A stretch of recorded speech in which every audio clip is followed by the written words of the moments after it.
These players are primed to break out in 2024, and the first player is going to be Zay Flowers. Zay Flowers is the clear wide receiver 1 for Lamar Jackson and the Baltimore Ravens offense, and I think a lot of people are a little underwhelmed with Zay Flowers, and right now on Underdog ADP, he is coming off the board, pick 35, wide receiver 25, coming off behind guys like Michael Pittman Jr., Cooper Kupp, Stephon Diggs, DJ Moore, and DK Metcalf. And while I think the value right now on Underdog feels appropriate based on the fact that he was wide receiver 31 on a points per game basis last season with 12.9, I think there's a little bit deeper of a story that we have to dive into with Zay Flowers. And when we really dive into the game log last season, we can see that he started off pretty hot in his first 3 games, 17.7 fantasy points, 10.8 fantasy points, 13 fantasy points. But then the real story starts to happen. He does have some, breakout games, but as a rookie, it's kind of up and down, up and down, up and down. But once we get kind of to week 14 on, things really started to heat up. We got week 14, he had 20 fantasy points. Week 16 had 22 fantasy points. Week 17 against Miami had 19 fantasy points. And then in the playoffs against Kansas City, 20 fantasy points. And while we love to see that, we love to see that the overall snap share went up. We love to see that the routes run went up. We love to see that the targets ended up going up. A lot of people are still sleeping on Zay Flowers in this offense because they do know that it is Lamar Jackson. We saw Derrick Henry get signed in free agency. Mark Andrews is coming back off of injury. So a lot of people are saying, hey, where's the overall upside? Why do we think Zay Flowers is going to break out? Number one, OBJ does not get re-signed in free agency. So right now on the team, we're looking at a bunch of rookies / Rashad Bateman as the wide receiver 2, which I think pretty much stands out the fact that Zay Flowers is going to be a stud. Now, we will see something of note with Zay Flowers. And to the people arguing in the comments, hey, Mark Andrews is back. That's really going to impact Zay Flowers because Zay Flowers is technically the second option receiving in the offense. I will agree with you. I will give you your flowers here because if you look in the in and out splits, the in split is with Mark Andrews. The out split is when he did not have Mark Andrews. 17.4 fantasy points per game without Mark Andrews, only 11 with. So while I'm here saying, hey, we no longer have OBJ to deal with, dude's going to be a target hog, you can then say, yeah, Mark Andrews potentially could be hurting Zay Flowers' overall value. Now, if we look over here at the projection machine, we will see something that when we project out the passing attempts this year for the Baltimore Ravens, it's actually going to be a little bit higher than they were last year. And add on the fact that we're projecting Zay Flowers with it pretty much as being Zay Flowers and Mark Andrews as the only 2 target options in this offense.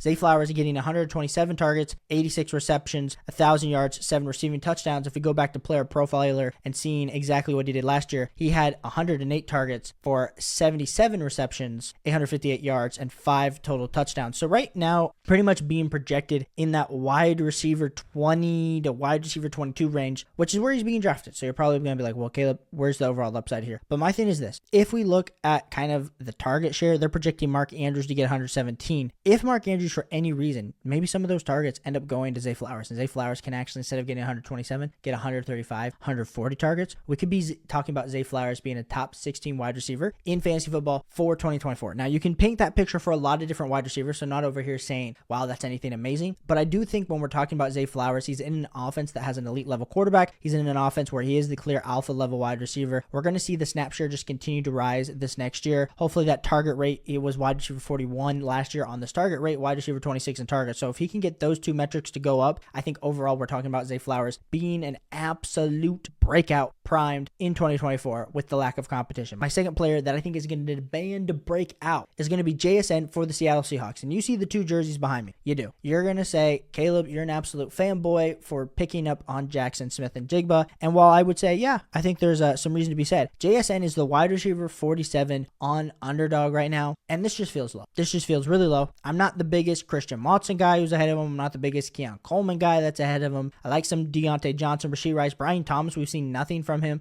We see DeAndre Hopkins, who's now competing with Calvin Ridley. I think JSN is very much so undervalued in underdog leagues. And I think the breakout is upon us. And I know if you look at the metrics, wide receiver 56 on points per game, only had 63 receptions on 93 targets. If we look, he was wide receiver 41 on targets, wide receiver 54 in target share, wide receiver 53 in target rate. And to be completely honest, pretty much face planted as a rookie level wide receiver. And it is a hard battle for these rookie wide receivers to really ever regain value / actually ever perform. Historically, when you look at hit rates based on year 1, year 2, year 3. In the past, you were able to give wide receivers, hey, year 2, year 3 breakout. But now it's like year 1 or bust for a lot of people. And so I understand the little bit of worry there with JSN, but we do have to pull back the cloth and remember what type of prospect JSN was coming into the NFL. yes, did he get drafted at pick 20 to the Seattle Seahawks? Was that a little bit later than wide receivers that we've seen go before? Of course. But there were the injury concerns that happened with JSN in his junior year at Ohio State when he did really pull that hamstring. And then, of course, last year coming into the season, he did break that hand and he pretty much was playing with a cast on his hand for the first 4 weeks. There's just a lot of things with JSN and his whole profile that make you wonder. Maybe he was fully healthy and maybe that is a concern that we need to have. But he is the perfect slot wide receiver. And I think this year especially, a lot of people were worried when Tyler Lockett got re-signed to the Seattle Seahawks that all of a sudden JSN was not going to be a valuable piece and that all of a sudden Tyler Lockett's still going to be the clear wide receiver too. I think JSN is overtaking Tyler Lockett as the clear number 2 in this offense. And Ryan Grubb has talked about how JSN is going to be a factor and how Ryan Grubb really sees that JSN was misused last year. And when you're starting to hear the head coach talk about a really highly touted wide receiver being misused in year 1, that makes you excited because as we all know, with a new coaching regime, they are going to get the best players the ball. And for me personally, I believe Jackson Smith-Njigba is the second best wide receiver on the team, if not the first best wide receiver on the team behind DK Metcalf. So you're going to say to me, Caleb, what's the overall projection for JSN? We have him slotted at 117 targets, 80 receptions, 800 yards, 5 total touchdowns. If we compare that to where he was last year, where he only had 63 receptions, we're boosting everything up. We are boosting everything up, and it wouldn't even surprise me with him only getting 93 targets last year if that 117 number is actually closer to that DK Metcalf number, somewhere around that 125 mark. I think he's that talented.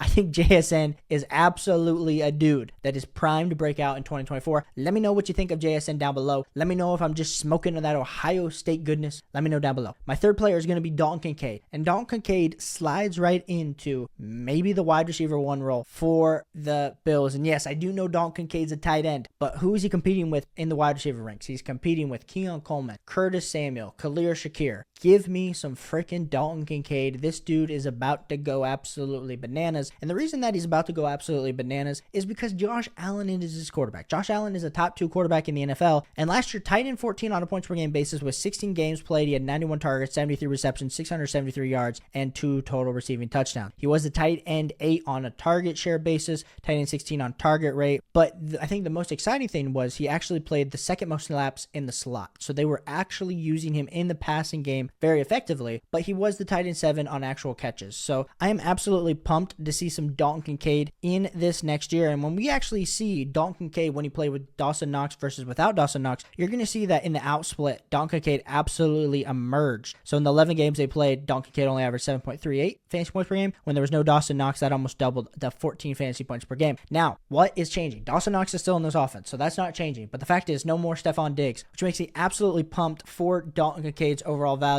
And when we're looking over here on Underdog, what you're going to see is Dalton Kincaid's currently going off the board as tight end 5, overall player 52. So you can get Dalton Kincaid in the 5th round. And I think he has similar upside to guys like Trey McBride, even someone like a Travis Kelce or Sam Laporta, and you're getting him 2 rounds later, which makes me super excited for that overall output. Looking at projections for Dalton Kincaid, we can see somewhere around 114 targets, 82 receptions, 820 yards, and 5 total touchdowns, which if you compare that to what he did last year, we're essentially giving him 10 more targets. We're increasing his touchdowns by 3, increasing his targets. I think this could even go higher. Ladies and gentlemen, I think this could even go higher because I think Dalton Kincaid might be the only reliable pass catcher that Josh Allen has in year 2 for Dalton Kincaid. So I absolutely think Dalton Kincaid is on the rise. I think he's primed to break out. I think it's here. The season's here. How big of a breakout? That's what we're going to have to see. And bringing you my 4th player that is primed for a breakout in 2024, we are back to the Seattle Seahawks offense. And it's going to be my man Noah Fant. And Noah Fant right now is going off the board in underdog leagues way too late. Tight end 23, overall player 183. And I just drafted Noah Fant on stream last night with my boy Andrew from the League FFB.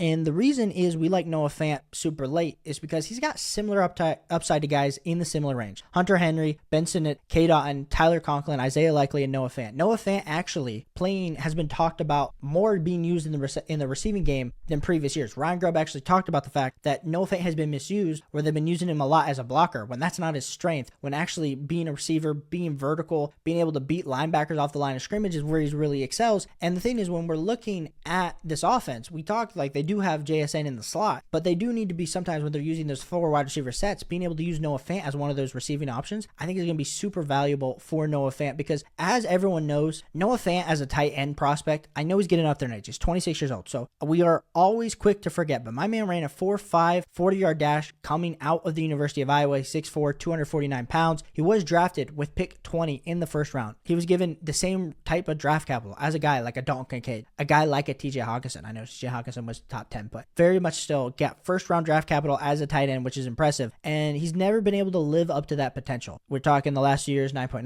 fantasy points per game, 7.2 fantasy points per game, 4.3 fantasy points per game this last year. But if we're looking at projections, 76 targets, 53 receptions, 556 receiving yards, and 2 total touchdowns. When last year, that's like upgrading him somewhere around like tight end 18 is essentially where we are projecting Noah Fant, which might not sound like anything crazy to you, but when he's been floating around that like tight end 36 to tight end 25 over the last 2 years, makes you really excited for the Noah Fant breakout. And especially if something were to happen to a guy like a Tyler Lockett, a guy like a JSN, a DK Metcalf, where all of a sudden Noah Fant goes from being like the 4th receiving option to the number 3 receiving option, that makes me excited. And let's also pull back the curtain. Remember, Ryan Grubb is the new offensive coordinator. So we have not seen a Seattle Seahawks offense without Pete Carroll and his dominant run attack in quite a few seasons. So we don't know what this is going to look like with Geno Smith with these receiving options, but we do know that the ball is going to be thrown a lot more than it has in the past. And that's what makes me excited about Noah. So if you like fantasy football, if you like diving in deep, talking about players, even in the offseason, even in late June, early July, hit that like and subscribe button. We're going to continue on this train, continue to put out content for you, and I'll catch you on the next one. Peace.